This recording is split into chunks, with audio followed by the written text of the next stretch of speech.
Assalamualaikum warahmatullahi wabarakatuh. Selamat pagi pemirsa. Eh, Pagi hari ini kita jumpa lagi dalam bincang-bincang mengenai pertanian, eh, khususnya di kelapa sawit. Bapak Ibu sekalian, para pekebun kelapa sawit, petani kelapa sawit maupun stakeholder kelapa sawit.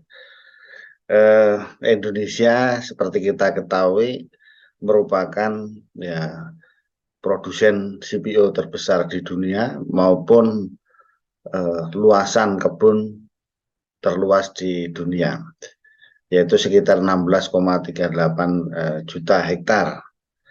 Dengan posisi Indonesia ini ya kita jawaranya kelapa sawit tentunya. Kemudian dari struktur yang ada itu posisi petani itu lumayan luas, lumayan besar, yaitu sekitar 40-an%. Nah, jadi yang 40 ini harus tentunya pemerintah eh, turun tangan. Karena apa? Salah satu yang menyebabkan masih rendahnya produktivitas adalah di rakyat ini khususnya, sehingga belum begitu bisa tinggi. Kemudian di samping masalah produktivitas, tentunya dari segi petani ini dapat dikatakan kurang berdaya, tidak berdaya. Dengan harga yang ada selalu menyerah, tergantung harga itu sendiri. Beberapa waktu yang lalu harganya turun dan sebagainya, jadi sangat sulit bagi petani. Nah, ini mudah-mudahan ke depan bisa recovery lagi, harganya cukup menguntungkan bagi petani untuk lebih memberikan insentif lagi untuk semangat bertani. Kalau kita tilik, ya kita lihat kenapa para petani ini tidak berdaya. Karena di komoditas ini petani dapat dikatakan eh, tidak bisa menentukan harga dan tidak bisa mengolah. Nah, ini tidak bisa mengolah menjadi olahan yang lebih tahan lama, lebih apa ya? Secara umum ya ini, meskipun banyak orang yang sudah bisa membuat CPO, membuat minyak goreng pun bisa. Tetapi secara umum petani masih menjual TBS-nya. Dan itu pun kadang lewat toke, lewat tengkulak tentunya. Oleh karena ini tambah tidak berdaya lagi. Nah, bagaimana ini memberdayakan petani kelapa sawit ini? Nah, ini beberapa hari ini saya mengikuti seminar-seminar. Ya, seminar-seminar intinya adalah kunci hilirisasi produk kelapa sawit ini. Jadi kelapa sawit ini kan semua bisa dimanfaatkan. Hilirisasi ya, dari apa kita masih kalah dengan Malaysia dari jumlah eh, bahan yang digunakan. Tetapi sekarang sudah lumayan, sudah bagus. Jadi yang menjadi titik berat adalah merealisasikan ini dan menjadi kunci bagi petani. Memang apa besarnya itu adalah hilirisasi, memang betul, dan tidak hanya yang di petani, di semua, di swasta maupun di PTPN. Ini kuncinya semua harus di advance supaya dapat menambah nilai tambah, value added-nya didapatkan. Nah, ini kata pertama adalah hilirisasi. Jadi petani jangan hanya menjual TBS-nya kalau bisa.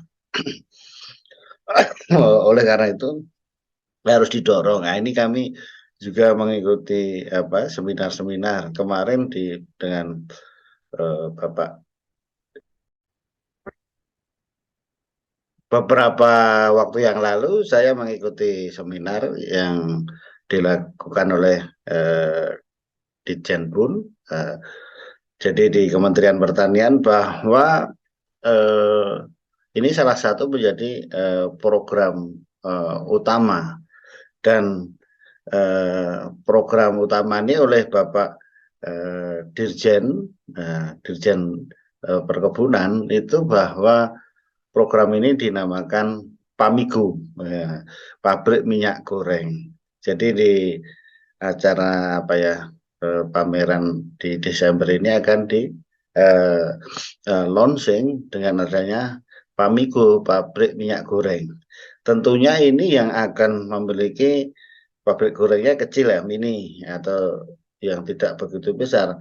Tetapi ini didorong oleh pemerintah untuk mengolah milik petani, milik rakyat.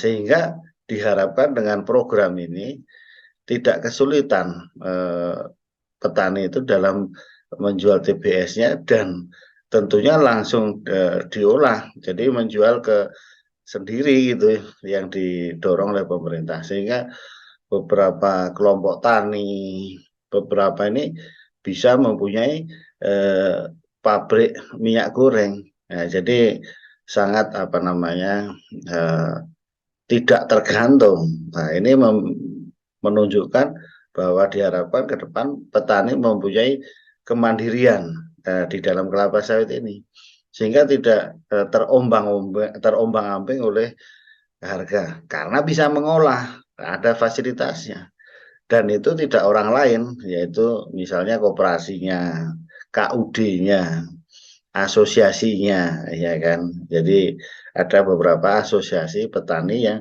diharapkan juga bisa mempunyai pabrik minyak goreng.